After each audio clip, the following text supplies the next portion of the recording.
that haven't learned what I would like them to have learned from the session, some people who wanted more than I've provided, some people who have questions that are unanswered.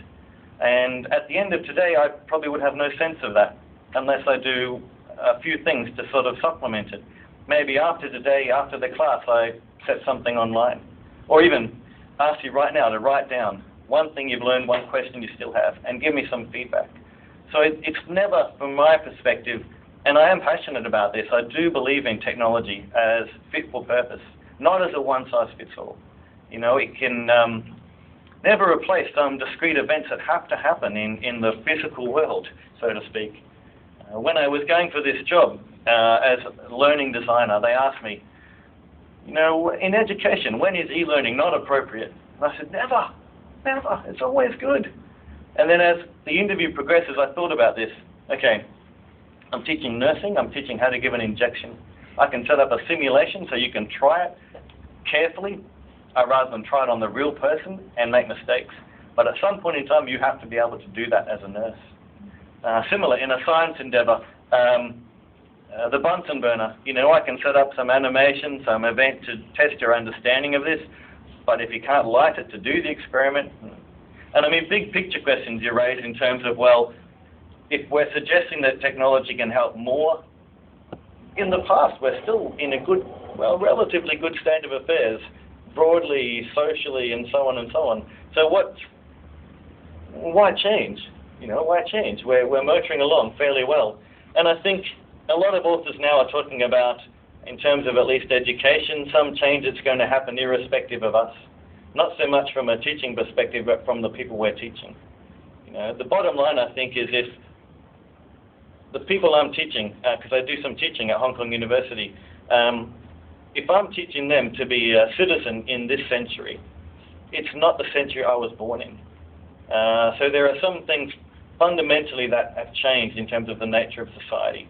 And I think in particular, the big thing for me is fit for purpose. And by that I mean fit for purpose and what they call like digital literacy.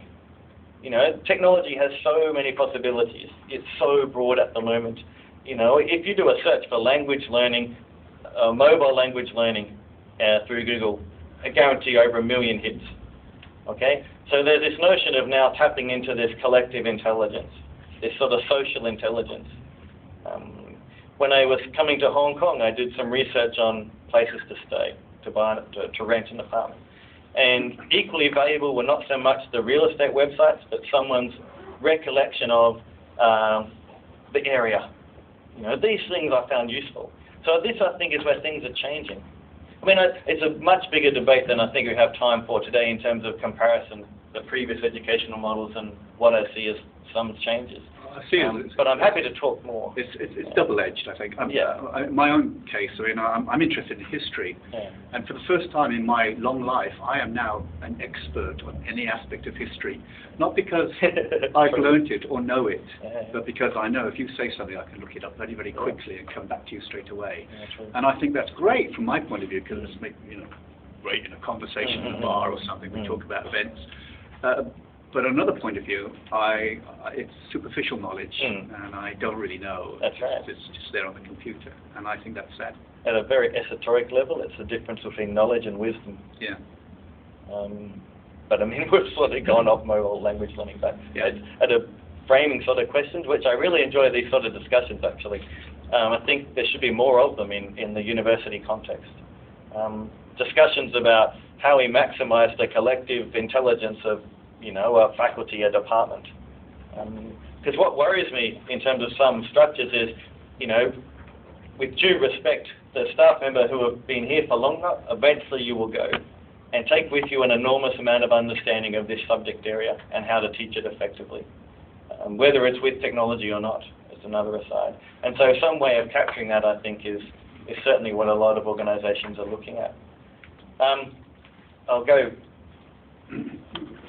I will try and finish, although you've derailed my timing, but that's all right. I welcome this. I won't show you this video, but I will send you the link afterwards. This is sort of a glimpse of what's coming in terms of technology. And it's up to you how then, like you've rightly pointed out, you maybe consider this, take it on board.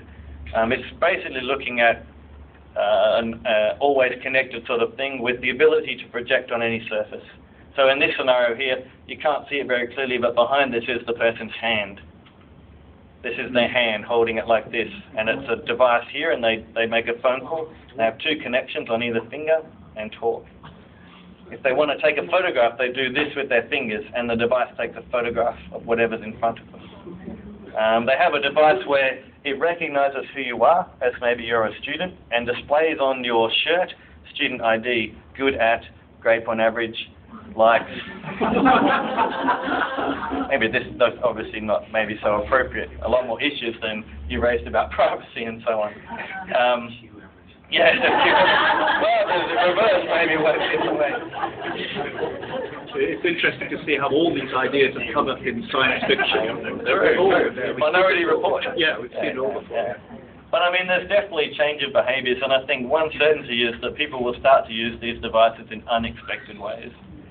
This is from a restaurant, a Japanese restaurant. They serve their Japanese food on an iPad.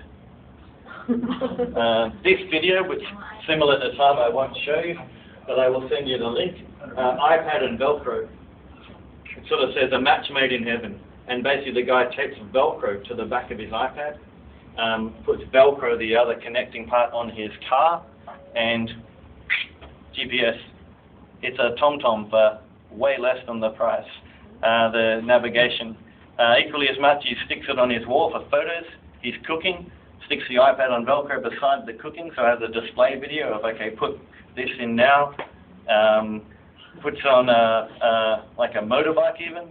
So anyway, this highlights for me the technology is adapting quite rapidly, and people's understanding of it is equally changing.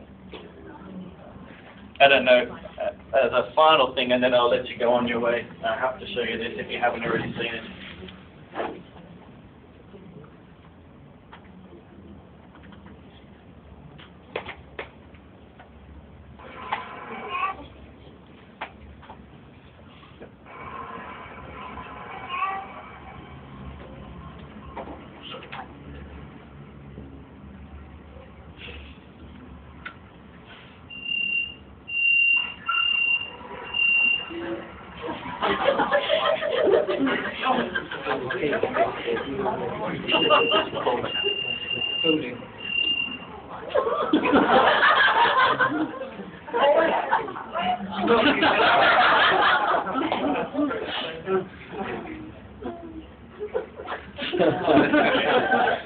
So I very much thank you for your time today. I hope you enjoy your Christmas lunch. My email address is on the front, and I know we could have delved into more specific language examples, but there are definitely some I would draw your attention to in this resource booklet. So thank you and Merry Christmas.